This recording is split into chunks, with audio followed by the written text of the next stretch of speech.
Pierunie, kaś ty tym węgiel wysypał.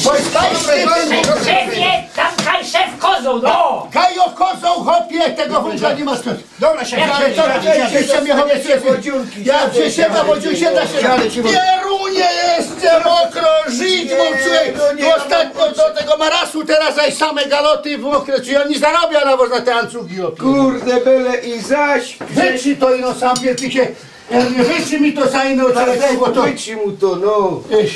Wiesz co, ja było study z tobą. Co ja było study z kuli tego wągra. Jakie ostudy?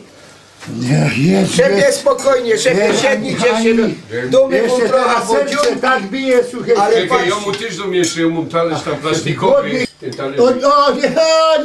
Nie plastiki, hopie. Ino mi z plastików nie dowej, ja mu zaraz auszlagi sam. Zaraz dostawał auszlagi, te parchy całe to nic. Broń Boże, to wola nie jest wcale, ja mu powiem to. I na pomiska. Ale Peter przyszło. A, cześć! Ja, gościna. Pomóż mi to otworzyć, umiesz to otworzyć. Może jakiś korkiem zje.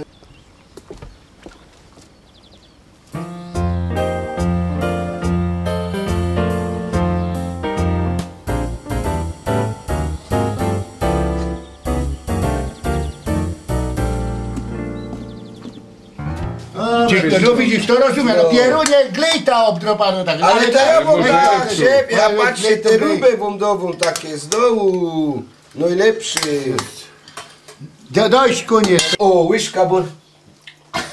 No, ale... To jest w porządku teraz. A, do smacznego.